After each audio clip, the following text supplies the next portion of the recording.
Can you hear me? Yes, you're audible. Cool. I prefer POIs to be vocalized.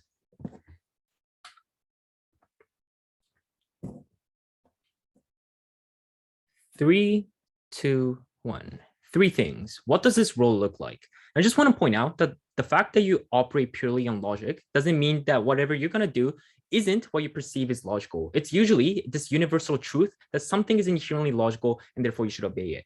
Is a world immoral? But we still think that even if opposition says that we're going to be in a world of crime-ridden, there's still going to be the philosophy of morality that still exists in a world of pure logic for two reasons. First is because you're going to fear the punishment of being immoral regardless, i.e. when you murder someone, you're scared that someone will murder you back in the future. So you realize that it's more logical and to actually achieve this mutually beneficial relationship to not harm one another. So the fact is there's still going to be degrees of social defenses that are established on our side. But number two, there's still going to be beneficial relationships that's to your interest, because if you help someone out, it's likely that they're going to give you something back, because there's probably going to be some kind of social obligation of reciprocation. So even if opposition says like people aren't going to care about other people, we think that's false, because there's still likely to be positive ideas of morality on our side. This proves that our world will not be crime riddled, but it's likely to work under this universal truth of logic. The last question I will put is, will people be self-interested? And this is what responds to when people says that, look, no one's going to care about another. There's two reasons why we think people will still care under logic.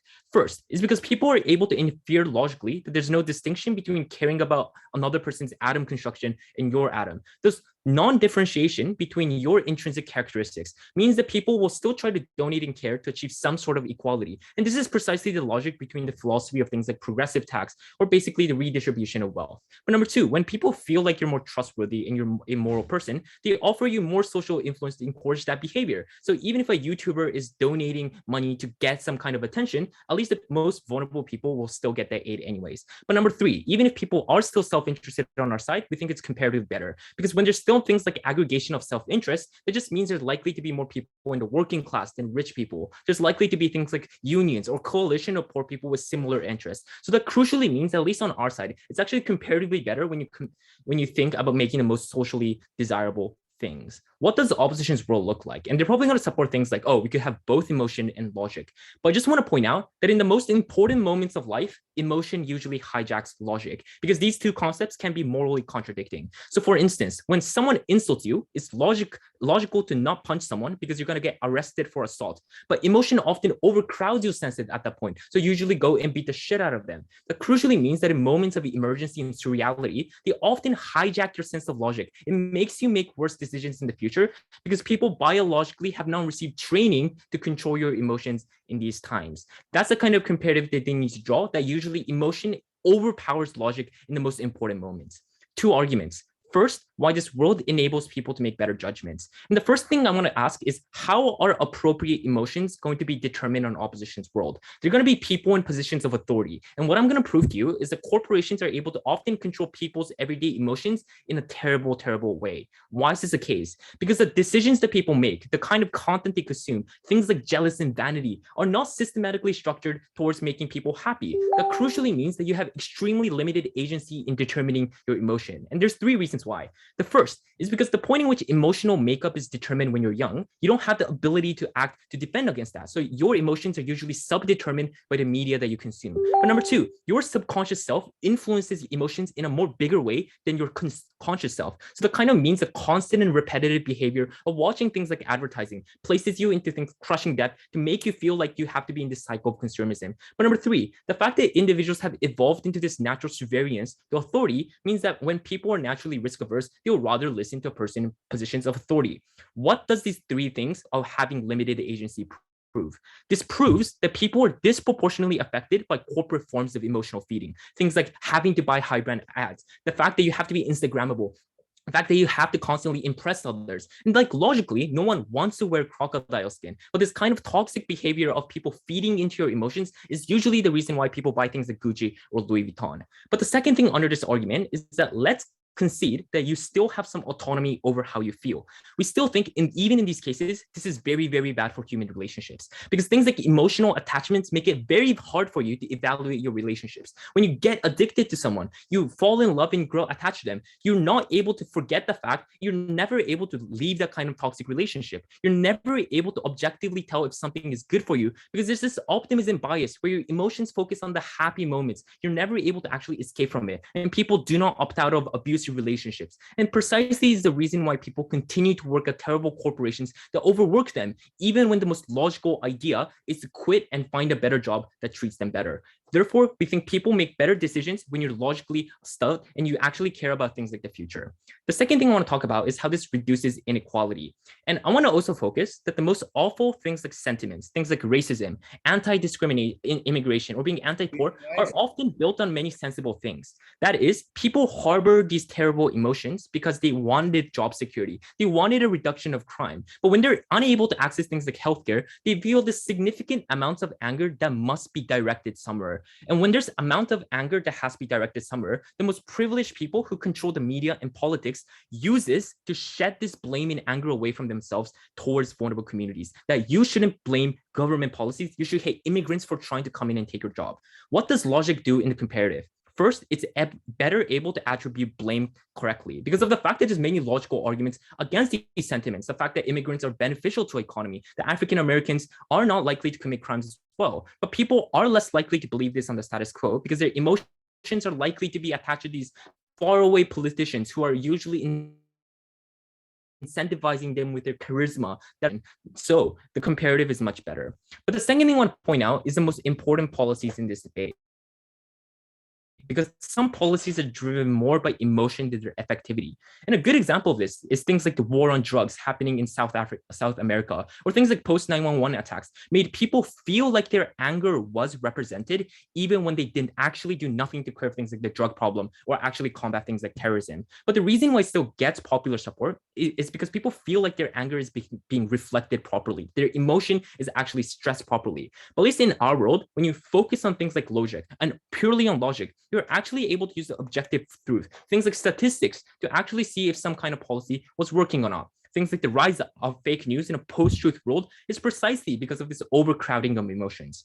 What did I prove to you in this debate? I proved to you that logic is the only way in which people can make rational decisions. That usually emotions hijacks your sense of thinking in a rational manner, and precisely is the reason of things like crimes of passion that usually occurs. The mixture of emotions may be possible, but it's not most applicable in the most important times. For all those structural reasons, as a logical debater, very happy to propose. Thank you for that fine speech. Next, I would like to invite the leader of oppositions, Vitug.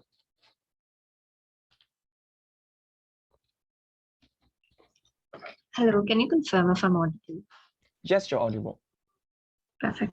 POI is in the chat. You can put it once. I'll take around the 5th. Just give me 5-10 seconds.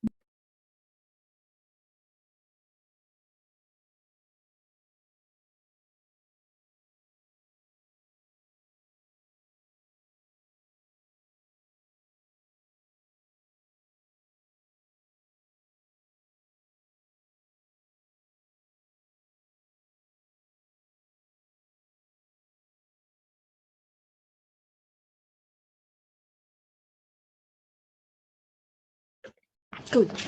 I'll begin my speech in 3, 2, 1.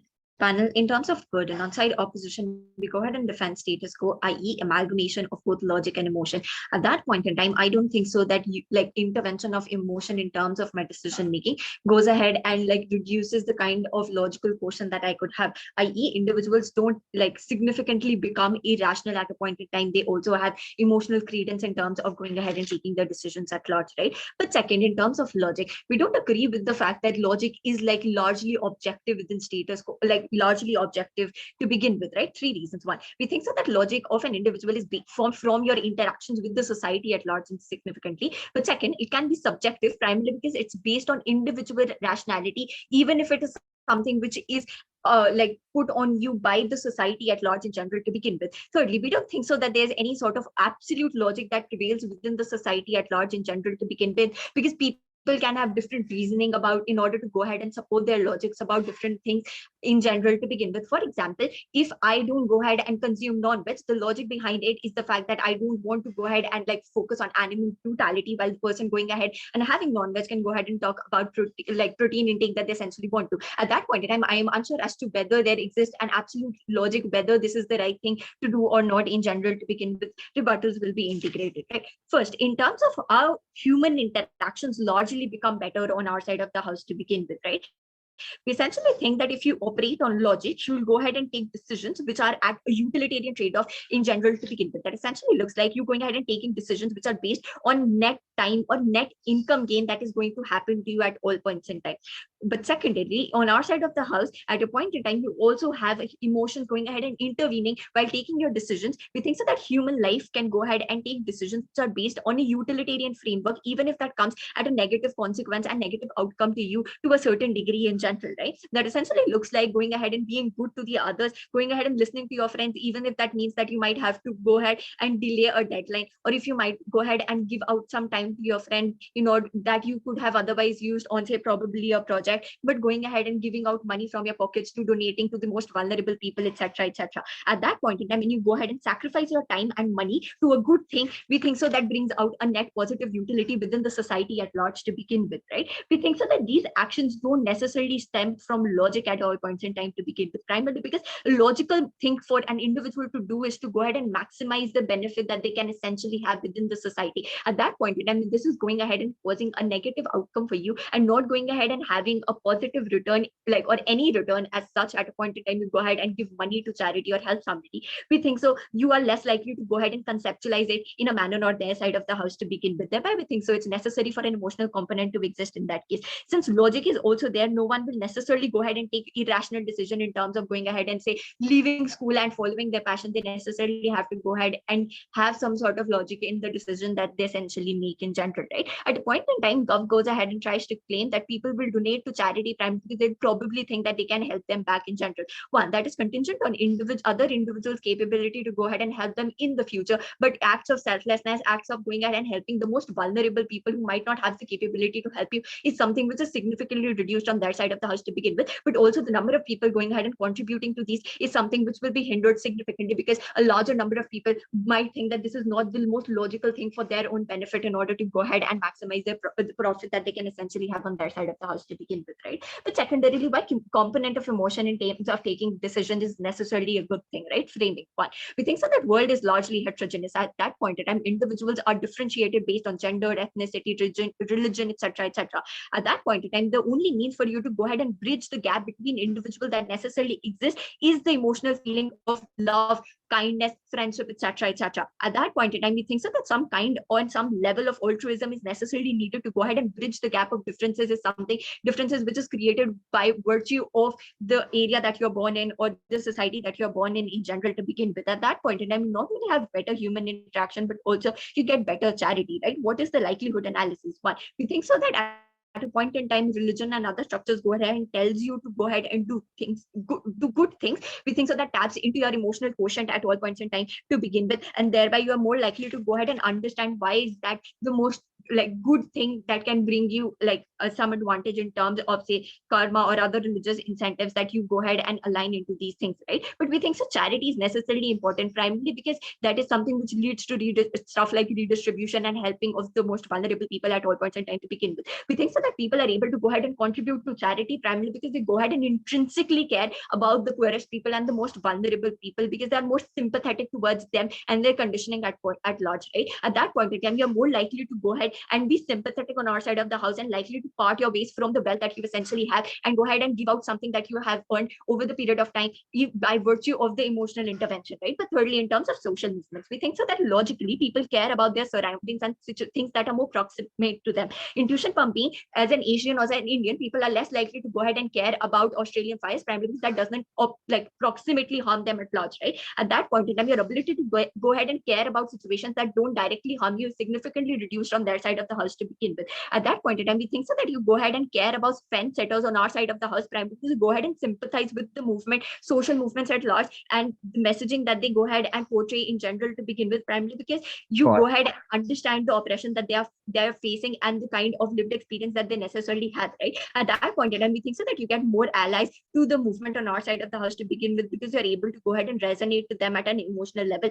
Thereby, humans are able to go ahead and have greater like numbers and allies to the social movements, right? But lastly, things so life is unpredictable. Things like depression, things like stress is something which like exists symmetrically. At that point in time, your response to these problems becomes largely problematic on their side of the house to begin with. Primarily because if you lose one job, if you lose somebody in your family, your ability to go ahead and have an emotional recourse is something which is significantly reduced, right? At a point in time, you're going ahead and working only on logic. We think so that the closure that you essentially can get on our side of the house is something which is significantly hindered on their side of the house, because you have no value of emotional quotient in decision making in general, right? But second, we think so that human beings are social animals. They need support, they need friends to go ahead and fall back upon. At that point in time, you get more isolated because you are largely becoming robots who are moving towards logical stuff which is being fed to you by the society, i.e. going ahead and maximizing your wealth at large because of the capitalist society that we live in, right? We think so human beings, life is short. Your end goal of the life at large is to become happy and maximize the experiences that you have within life. At that point in time, happiness is always doesn't align with the logic that you essentially can have, right? You going ahead and spending on a trip instead of going ahead and meeting people is not the most logical, and instead of spending on a meeting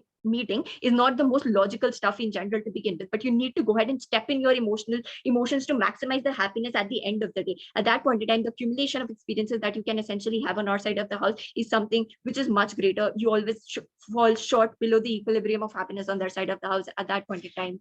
Opposition. Thank you for that fine speech. And next, I would like to invite the Deputy Prime Minister here.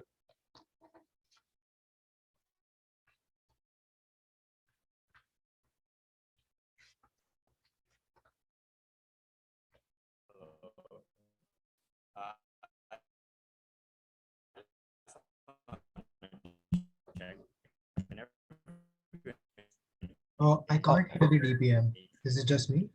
No, it's me as well. Sorry, DPM, can you speak something again? It's not audible for us. Hello. Oh no. Maybe like a longer sentence could be.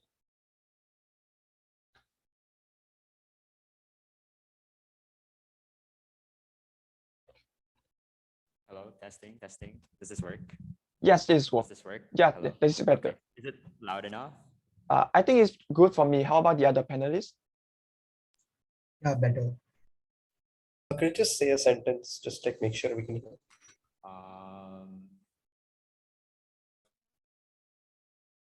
Sorry. This house prefers a world where humans operate purely on logic and not emotions. Yep, perfect. Thank you. Is it still faint? If it's faint, I can try to fix it. I think it's fine for me. Joy, is it okay now? Or like if they can fix it, that would be much better, because it's difficult It's to better hear. for me now. I can work with this. Let me try, hold on.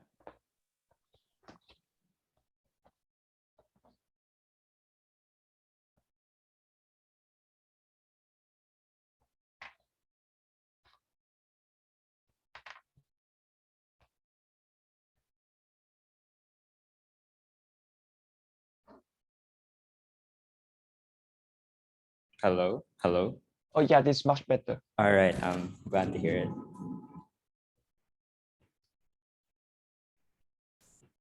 Okay, I'm so sorry for all the troubles this round. I lost electricity.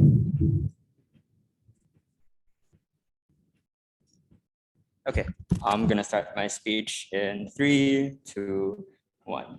The first thing I want to deal with is opposition thinking that they can get the best of both worlds with a mix of logic and emotion. Sena already tells you that oftentimes and in the most important moments, emotions can overwhelm you much more so than logic.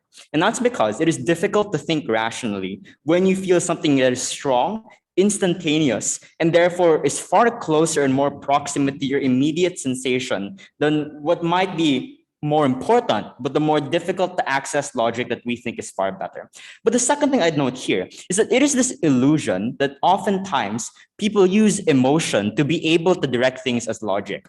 I.e., a lot of the time, there are things that are not logically true, that are simply not factually true, but because you have a mix of both emotion and logic, people use them in order to ensure that you can frame them as factually and logically true when they are instead emotionally driven. For example, a lot of racist, a lot of sexist sentiments that are heavily based on the anger that individuals feel are instead brought up as truths by pointing at things like science or pointing at things like crime rates. And therefore, these emotionally driven sentiments that now feel backed by facts and logic are far, far worse than in our world, where you could have possibly rebutted these sentiments, but it is so difficult to overcome the mix of both the pretentious, like the pretension of logic, but at the same time, the strong emotion that's backing them up. Next, they say that logic is something that's socially influenced. So while logic isn't perfect and not everyone might have the best logical sense, the first thing I'll say is, guys, there's no point to this debate if we thought logic was subjective. Clearly, there are shared logical frameworks that we can all access. There are boundaries and barriers to proving something. You can weigh moral claims, as we are doing today in today's debate, that I'd say in a world that purely so taught by parents, more so taught by schools, but therefore makes it far easier to access. And this is universal in nature, because things like the believability of whether or not something is true is far better documented. And even if that wasn't 100% true, it is far better than the comparative of emotions, because you oftentimes can't control them. If I did something to anger you, you can't just say, I won't feel angry anymore. And the importance of this particular piece of rebuttal is not only is it much likely to be fairer and more predictable for everyone operating in the system, but secondly, is they have this argument on whether or not you'll be able to do things like pursue your dreams, because that might be irrational. Guys, oftentimes emotion isn't used in order to ensure that you cannot pursue them, i.e. when you want to become an artist because you feel pleasure from that is independent of emotion, by the way, people are going to shame you. People will make you feel bad that you're not living up to your potential, that you could have done something else. It is this shame, this guilt that you feel as a consequence of emotion that is incredibly restraining. And because unlike logic, using logic, you could justify it. Say that there were many great artists, say that there were many people who took on this route, etc. But with emotion, it is so difficult to overcome because you can't choose what you feel. And therefore, you are far more prisoner to your own emotion than you are prisoner to logic. So if things like the ability to choose for oneself is an important claim in this debate, I'd actually say emotion that has such a difficulty and high barrier of control, at least for the individual that's feeling it, is a much, much worse metric. Next, I think there is this illusion of a deadlock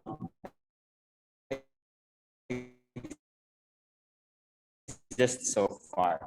Because they say we can use emotion for things that are good. Captured and manipulated, not a deadlock. Because what Sena does is he proves a significant amount of structural reasons as to why the people who are most privileged are likely to do this to shed blame from themselves. And they can't do this because it's easy. Most oftentimes, the problems that you feel are likely to be blamed on people of lower socioeconomic classes, not only because the privileged want to, but oftentimes these are the most visceral people that you will see that are working the job that you used to, that are doing all the things because you interact with them on a day-to-day basis, versus far away politicians that are less likely to be the recipient of your intense emotion. And as a consequence, emotion is not good for that reason. But secondly, positive emotion like love, not always a good thing. And that's precisely because of how emotions work. Even if you didn't have these structural reasons Sena gave to you, emotions have evolved as a consequence of our stupid monkey brains thinking that we had to protect other people that were just like us in order to forward the species that should no longer exist in today's more advanced world. And the reason for that is that emotions often drive us to feel compassion, to feel love amongst people that are just like us, and hatred towards people that are other, precisely because these were our evolutionary desires for survival in order to ensure that we would be the last remaining species. And that's oftentimes why their claims are just not true. A lot of the time, you feel anger towards people that are not like you, that have little shared culture, etc., and more love towards people like your immediate family. And oftentimes, you're willing to do things out of love that harm those very people. I.e., imagine the number of family dynasties in the world that just because they care about their own family and they love their own family so much that they're willing to plunder the wealth of an entire nation because they cared about them more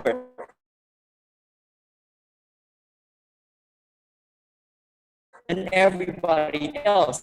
Whereas logically, either citizens probably report the benefit But secondly, I think all the reasons we provide already of why you're less likely to get good solutions just because oftentimes they reflect anger rather than effectivity, I think is far, far worse. Next, they say that emotion is important for social movements in order to mobilize, etc. The first thing I'll say here is that oftentimes emotion is precisely what is used to dismiss social movements, that women are too emotional, that the Black Lives Matter movement is far too angry. And what that does is they use this in order to place them lower within social discourse because it allows them to say that they are the emotional beings, we are the logical beings, rather than in a world where everybody operates on logic and you expect them to operate on logic, where it is much easier to listen to their concerns and people are more likely to believe them rather than when emotion is drawn in and you can dismiss people as emotional beings. But secondly, I would note that in terms of how you're actually going to be able to garner change, it is impossible for me to be able to believe that just because emotion exists, it immediately means that people are going to connect with other people. Even if you operated solely on your self-interest, it is still like in your interest to be a good person, i.e., you're probably going to get far more social influence when other people trust you, i.e., oftentimes you are rewarded for good behavior and punished for bad behavior, i.e., other people might do good things to you because you have done good things to them. And out of logic, it is positive and beneficial for you to do good things as well. The problem is that oftentimes because of emotional desires, i.e., for yourself, for your family, or other people, you are willing to forego these moral obligations because you feel a stronger emotional connection to these other things. And what I'd say as a consequence of that is you're less likely to pursue all these other moral actions. For all these reasons, I think it's not just about where emotion can be used, because it's not just God saying it's bad and Op saying it's good. It's how it's been used, where it's been used, and how it has developed historically that wins us this debate. I'm very, very Thank you for that vice speech. And next, I would like to invite the Deputy Leader of Oppositions. Here.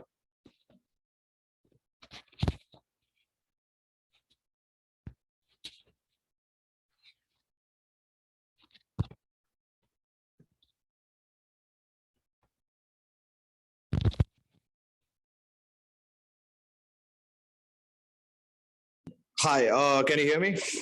Yes, you're audible. All right. You guys in the chat, I'll try taking one if I have time. All right. Assuming this is loud and clear.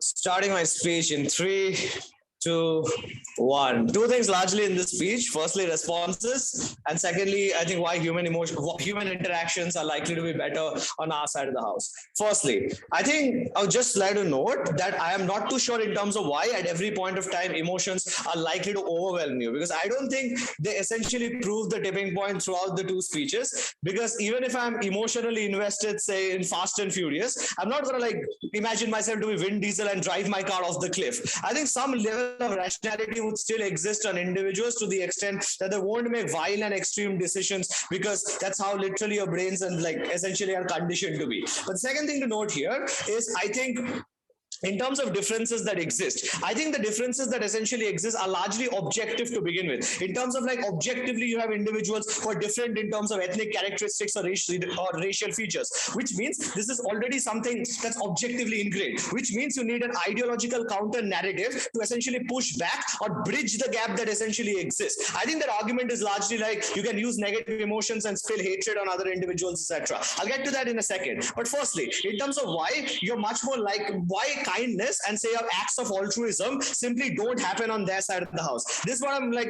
want to objectively respond to this. Because look, all of their benefits are speculative in nature, and this is where it falls on the spectrum. If you help somebody, there's a probable speculative benefit that that individual might help you back in the future. Compare that on the spectrum where you immediately lose time, where you immediately lose money when you compare that to when you give out to charity, which means on a spectrum of logic, at that point of time, it creates more direct utilitarian harm on you right now to essentially part with your wealth or part with your time to help that other individual for a speculative return in the future. That's why you're not likely to go ahead and take that decision, simply because you're more likely to prioritize immediate benefits and not part with your wealth and time and keep that to yourself, because it's a direct benefit you can attach yourself right now than the speculative probabilistic benefit of that individual perhaps giving you social acclaim or flame in the future. That's why on that spectrum, individuals are not going to prioritize this, and And if this world purely operates on logic, you're more likely to what you call not part with your wealth and not part with your time, because that's logically a prior to do than the speculative benefit you would perhaps get in the future. The second thing to then note in terms of what the first speaker says, that there's this corporatization of the form of emotion existing in the first place, leading to some level of toxic behavior. I'm not too sure what this behavior looks like, but secondly, if you get some level of happiness, as my first speaker says, and if you can purchase the Gucci or Armani bag, I'm just unclear why that is unjustified in the first place to begin with for that individual to feel that sense of happiness. I mean, if on GovWhip they want to run, it creates some kind of a hedonic treadmill that you can't like opt out of it, and like it's a continuous process that corporates want to keep you in. I want to preemptively respond to that as well.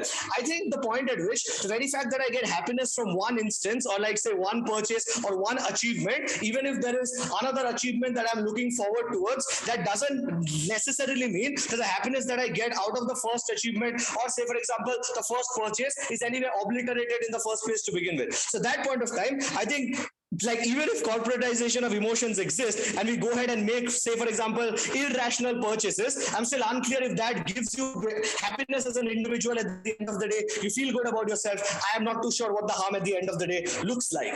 The last thing to then say is, I think, okay, I'm just going to deal with in terms of then why is altruism and why is more compassionate emotions likely to happen on our side of the house. Because as I mentioned, the speculative benefit that you might get in the future, that that person might help you out, simply is not the calculus on which this is going to operate. Which means, say for example, being more kind to other individuals and helping them out, when it's going to create a self-harm on you in terms of you losing your own time, or the amount of emotional investment that you can make on other things in the first place, or say for example the amount you can contribute to charity and literally make donations to help other individuals' lives. You don't, like, there's no way that you can preempt or ascertain that that child you perhaps are donating towards 20 years or 30 years down the line is going to be some benefit towards you, which means at that point of time that's a highly speculative claim, which means on their side of the house it's more likely that you're not going to go ahead and opt into these ventures. The harm, which means that the only way perhaps to, say for example, neutralize or like create an egalitarian society, is when you have a trickle down from the top to bottom in terms of these individuals caring for the individuals in the lower echelons in the first place. There is no need and sense to care in the first place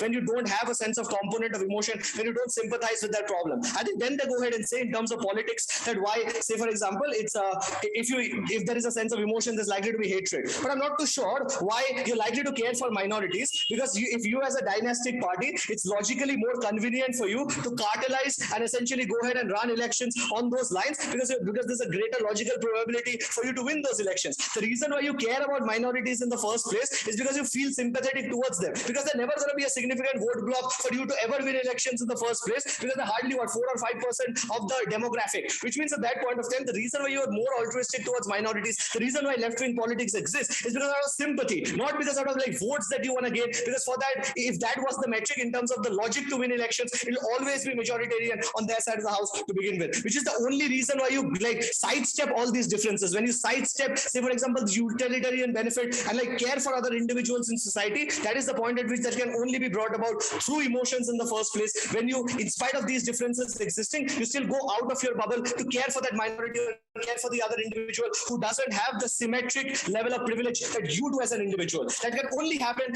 when you do have the sense of altruism and not always make utilitarian profit loss statements in terms of perhaps whether I'm going to get an immediate benefit right now out of this activity or this engagement in the first place. So I think that's like largely takes down in terms of why you're more likely to be better. But last thing to say then, I think in terms of social movements, I think this is largely going to be a deadlock, because I can also counterposit and claim that more movements are more likely to be successful when you have a sense of passion. Like even if you give statistics to individuals in terms of like say for example, carbon emissions have increased by like whatever 10-15%, that is not easy for you to visualize and cognitively think. Like say for example, like crime rates have increased by a certain statistical percentage, it's not enough for individuals to visualize. Point at which when you literally have like graphic imagery, at that point of time you're way more likely to conceptualize and feel a sense of emotion to that cause, which means you're more likely to go ahead and opt into social movements and go ahead and contribute to them in the first place. That's where literally how you can get more amount of more passion and emotion for that cause. The last thing to then say is individuals, I don't think, are going to be more risk averse on their side of the house, because it's more irrational for you to essentially quit your job and try a hand in stand-up comedy, or essentially play the guitar or join that band that you always wanted to, because society is always going to tell you the more direct benefit that you're perhaps going to get is to do that 9-to-5 job, join engineering and do all of that, because they have more greater propensity of success, like compared to the 1 by 1,000 chance that perhaps you had if you want to try stand-up comedy or other things, which is individuals are way more likely to be risk averse and stay in their own bubbles and not essentially go ahead and take opportunities or risks to essentially go ahead and do so. I think those things can only be brought out through emotions and not through logic. For those reasons, proud. Thank you for that fine speech. And next, I would like to invite the government whip here.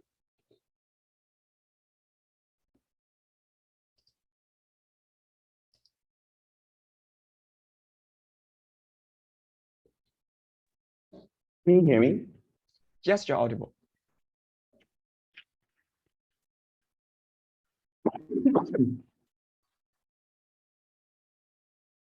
Okay, I'll take POIs in the chat exclusively, please. Give me 1 second, sorry.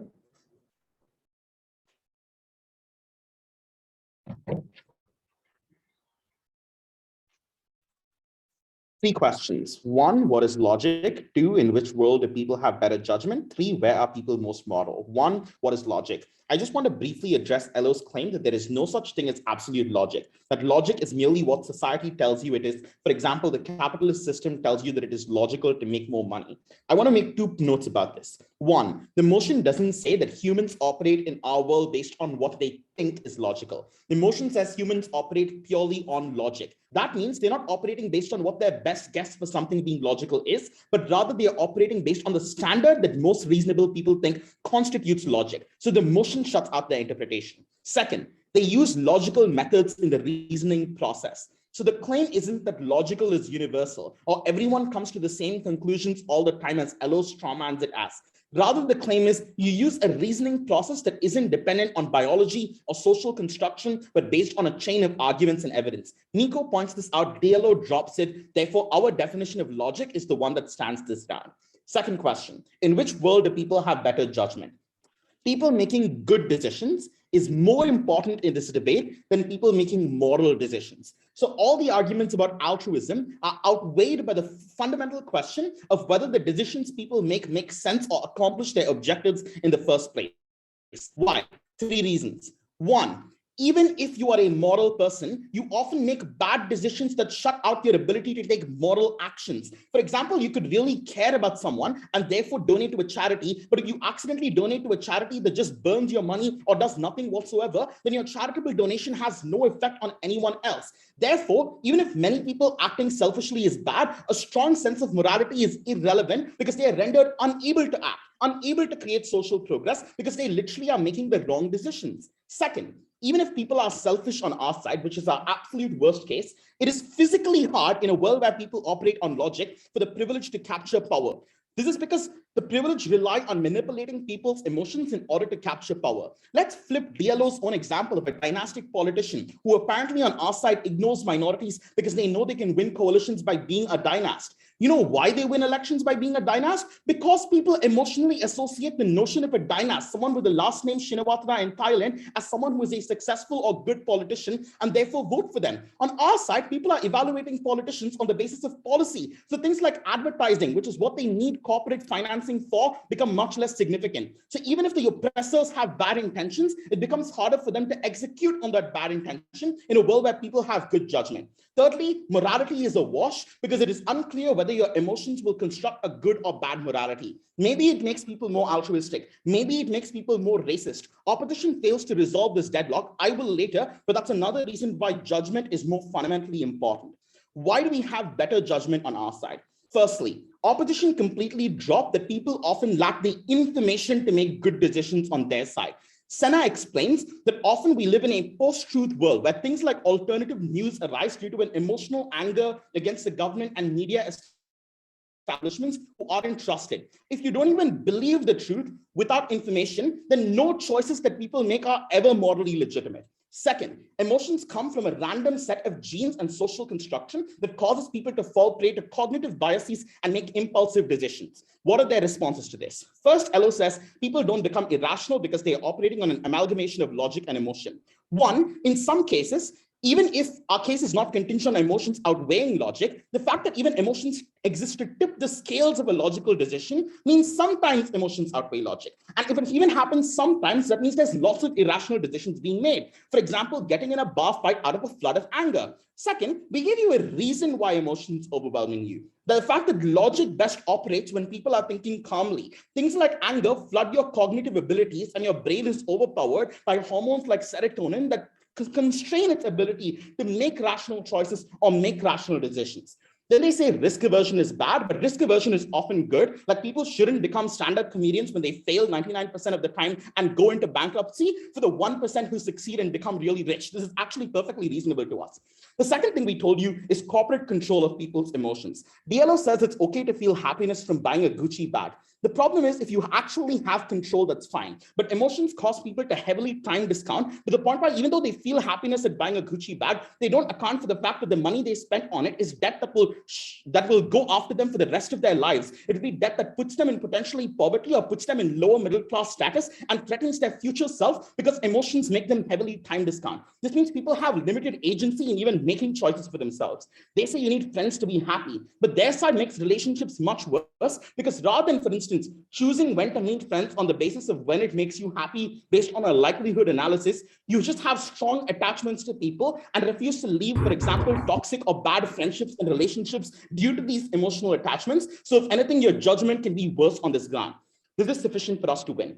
Even if people are extremely moral and good on their side and selfish on our side, moral people get nothing done in a world where their moral decisions are wrong. In a world where, for example, their donation is wrong. In a world where their attempt to assist someone who is drowning ends up in them drowning, as well as the person they were trying to assist drowning. We win the debate right here.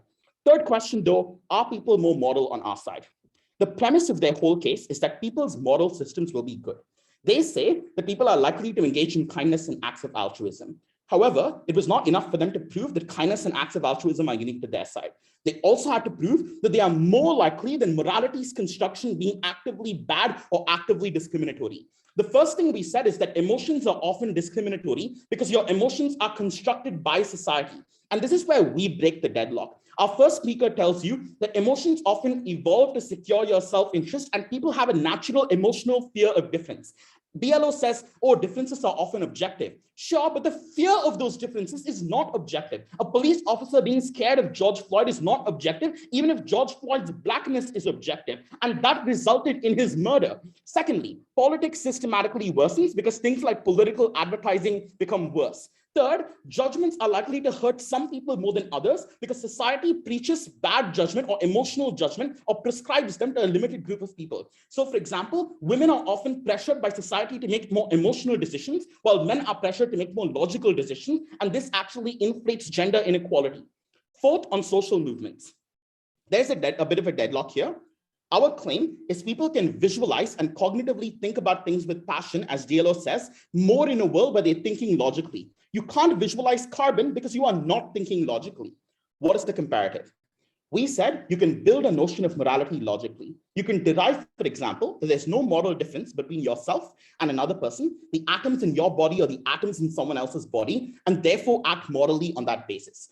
Their claim about speculative harms relies on people being selfish. But our case is people can be altruistic while still being logical because they don't have to say, this is in my best interest to be altruistic. Instead, they can derive that being selfish is an illogical state of affairs and therefore gain morality through that. We are very proud to propose. Thank you for that fine speech. And next, I would like to invite the opposition whip here.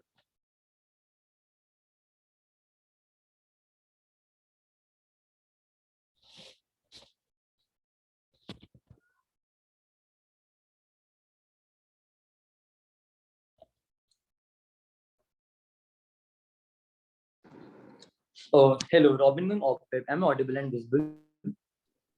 Yes, you're audible and visible. Oh, great. Lavanya, can you send me timestamps in Zoom private chat?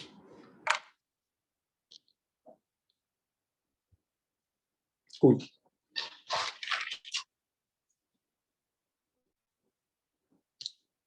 I will be starting my speech in 3, 2, 1. Firstly, on the idea of objective versus subjective logic, Tejas says that it's not about subjective logic, it's rather the standard what most people think as reasonable thing.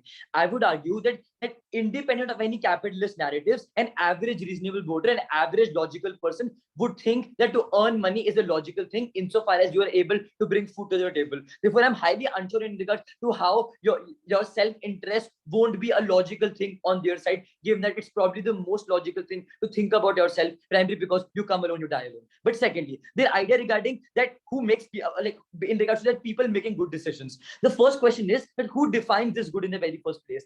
Insofar as there is no threshold in regards to what constitutes, basically what good constitutes to be, the question then becomes in regards to two things. First, what's the best utilitarian outcomes for your actions? But two, what's the best outcome for the subjective understanding for this particular person? Meaning, there are two kinds of good things over here. The first is the net good, but the second is the good that I choose to think that this is the good thing because I made an active choice here. The first thing that I would say is that on their side, people don't have an active choice insofar as the degree of free will that you have is actually probably very limited, because notice on their side you probably can dream, on their side you probably can think about big things, except your ability to take that risk is something which actually goes away. When Tejas responds to Vito's argument was saying yes, because only 1% of comedians like have success and everyone else is unemployed, I would rather want to live in a world where most people are unemployed than a world where most people do not actually get a chance or get any shot to actually pursue their dreams. Because what I would argue is that the very act of pursuit of dreams is an a priori good insofar as it actually allows people to experience things. Because the question of this debate is what's the most valuable thing to people intrinsically, right? I would argue it's not about decision making, etc., etc. I would argue that happiness is probably the most important intrinsic thing to human beings. I say that on their side, your ability to get happy is very difficult because a lot of times logic disallows you to get happy. Primarily because it's a lot of times it's a lot of times when you make mistakes, when you act irrationally out of emotions, you probably regret later. But this actually leads to you making more memories. You actually having more experiences. When you're on your deathbed, you actually remember these things. Notice the world that you're envisioning on side government is the world where your only decision making is based on logic, meaning you probably can't do a lot of things that you actually want to do. Meaning insofar as because see, on their side, emotions do exist, right? It's not that emotions cease to exist. It's that people operate on logic. What does this mean? An important clarification is that you're basically using your decision making on logic.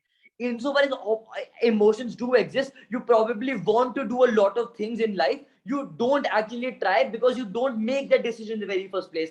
I would argue that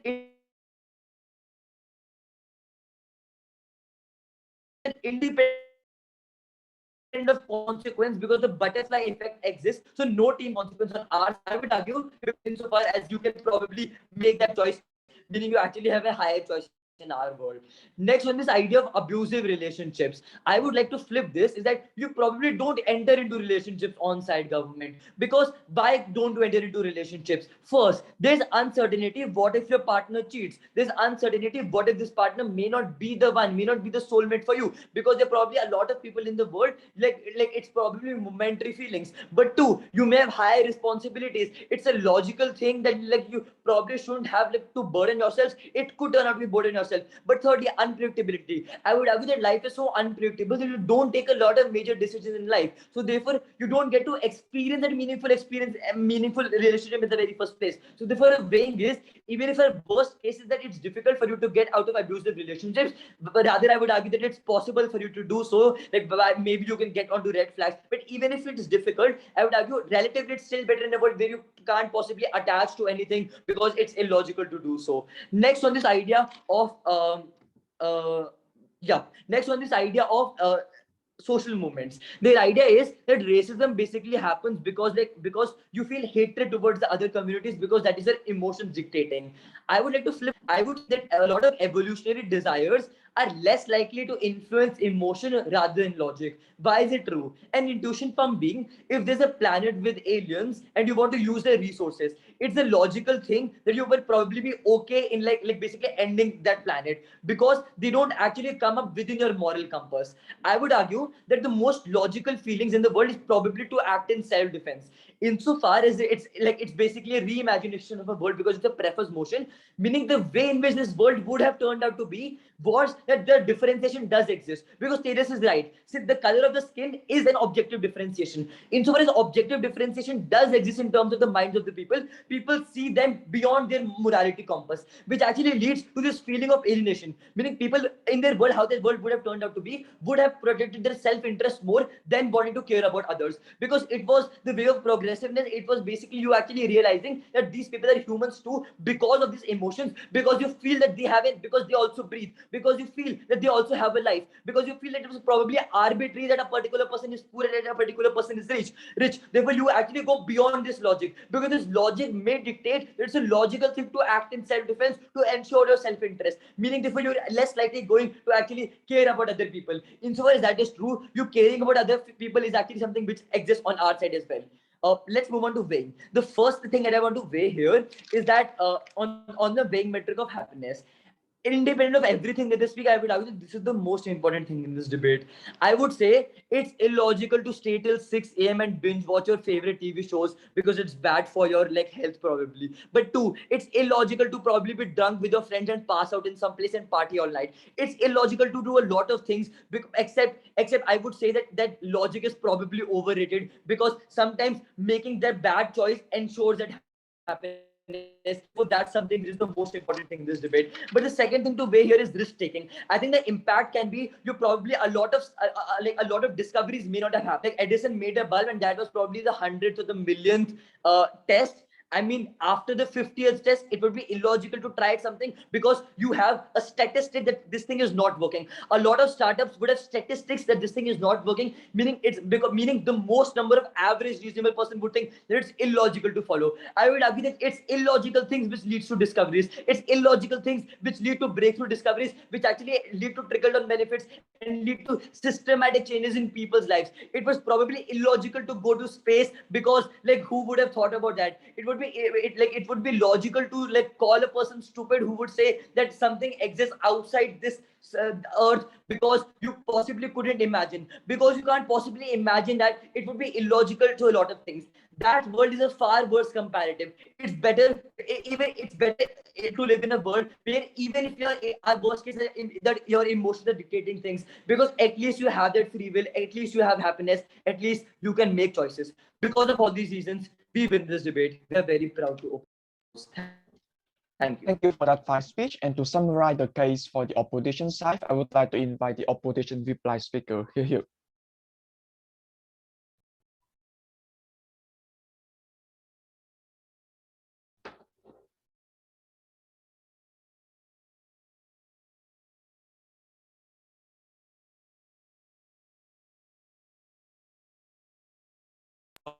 Checking this audible. Yes, you're audible. All right. Starting in 3, 2, 1. Two things in the speech, in the reply. Firstly, in terms of human interactions, why they're better on our side, and secondly, in terms of why societal outcomes are largely likely to be better. Firstly, in terms of human interactions, we have already told you that the objective differences that exist in terms of heterogeneity, in terms of differences in terms of caste or ethnicity or race, or these ascriptive characteristics that exist, create a sense of distinction by default, which means the only way you can essentially bridge the gap is through sense of compassion, altruism, and giving back to the society essentially. On this, I think the first thing that they went ahead and said that you could still be altruistic and kind if you there is a speculative benefit that those individuals are also going to return that to you at a later point of time, or they're going to reciprocate that. We told you already why that is speculative in the first place to begin with. There's no guarantee why that child you donated towards in that charity is ever going to give back to you after 20 or 30 years down the line, or your friend towards whom you showed that altruistic act of kindness ever is going to repay that, which means on a spectrum of logical decision making that your calculus is going to be based upon, and this is literally an objective decision you literally need to take. You're not likely to go ahead and be altruistic, because that means right now you need to part with your wealth or part with your time. Those are things that you're more likely to stick on to than, say, for example, opt into speculative gains perhaps in the future. I think it's something that do not respond to even on government. I think towards the end they say perhaps it's only for individuals who are selfish, but I don't really think it's for all individuals who are likely to operate in terms of a logical calculus. It's just illogical for you to right now on a utilitarian metric part with your wealth and time for some speculative benefit that individual might give you in the future. That's why there's not a deadlock and we win on this. Second thing to say is in terms of individual happiness. I think their argument was in terms of corporatization of emotions, that perhaps you're going to make wild spendings. I'm just unclear, even if you go ahead and buy that Zara outfit, why, like, and if that makes you feel happy as an individual, why is that a bad thing? Robin tells you, like, perhaps it's illogical to perhaps, say, for example, bunk school or bunk classes at times to essentially go out with your friends, which might be illogical because it takes away your time, takes away perhaps the potentiality of getting good grades, but still you would essentially go ahead and do so because it feels a sense of intrinsic happiness in that activity. Their only response to this is, like, on third, is like, what if you go bankrupt and perhaps long term you can have harms, like if you are from a middle class background. I don't really care. I don't really care why individuals would make this cognitive trade-off in terms of like prioritizing long term over short term. If it gives you immediate short term happiness, I'm just unclear why that's an a priori bad thing, and at all points of time we always need to value the long term, which is anyway speculative in the first place to begin with. Last thing to then say is in terms of why, like, in terms of like feeling a sense of empathy or like what do you call it, in terms of risk-taking abilities and going ahead and following your passions. I think on this point of time that is going to create a cognitive deterrence for you to ever opt out of the status quo. That is, say for example, go ahead and like follow your passions in terms of like stand-up comedy or joining that band that you always wanted to. They said it's irrational, perhaps there's a very less chance of you ever succeeding. But as Robin tells you, it constrains your autonomy as an individual to make that choice and even conceptualize that choice in the first place to begin with, because there's a logic, because you always have to operate purely on logic, which is if there's a probabilistic negative outcome that society tells you, you're never likely to go ahead and opt into that in the first place to begin with. Which is on our side of the house, even if you fail as an individual, you still not live with a sense of regret that perhaps you could have been successful, but you never took that opportunity. You could never joined and followed your passion. I think on their side of the house, individuals are going to live with regret for the rest of their lives that they perhaps could have done it, but are still stuck in that 9-to-5 job. Last thing to then say in terms of social movements, why that's better.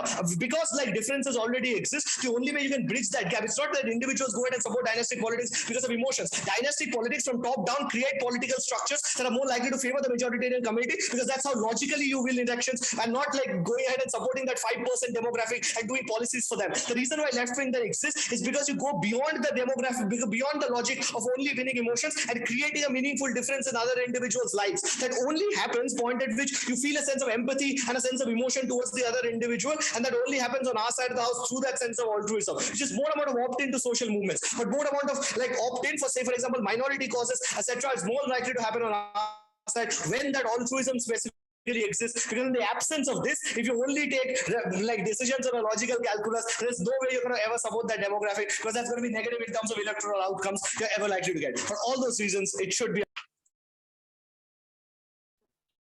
Thank you for that fine speech. And to summarize the case for the government side, I would like to invite the government reply speaker. Here.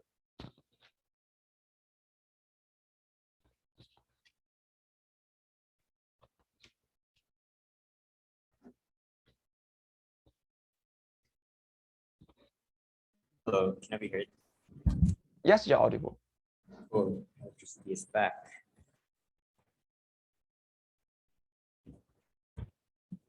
All right, I'm gonna start my speech in 3, 2, 1. What OP does is they select good examples of when emotion can be used, without really explaining likelihoods. There are 3 ways of dealing with this claim. The first is, I will be emotional and be charitable to opposition, and say that even if they get their end goal of wanting more and more charity, what we explain is that emotion is often manipulated in order to create the very conditions for charity to be necessary to begin with. I.e., the reason for a significant amount of inequality and poverty is that the people that are like, at the higher ups use your emotions to rally yourselves up against each other, rather than knowing that logically they are the ones to blame, and that likely would have been put more into question and been reflected in the ballot box. But instead, people think that the reason they're losing their jobs is not wild-scale globalization and the centrist consensus among Democrats and Republicans. It is instead immigrants. Secondly, we avoid then, as a point of weighing, we avoid all these prerequisite conditions for the band-aid solution of charity for opposition to be even positive at all to begin with. And what that means is that, assuming all the logic of all, I think we still win this debate.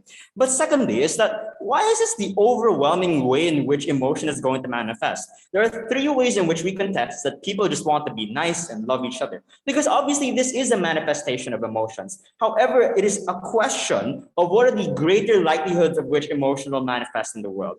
The first is we already explained that it's going to be manipulated. That the people who can rile you up, that can use the media and other alternative sources of power to do so, are the ones that are most likely to do this against communities that oppose them and towards the people, towards things that benefit them. And all the time this perpetuates inequality, not likely to be positively used.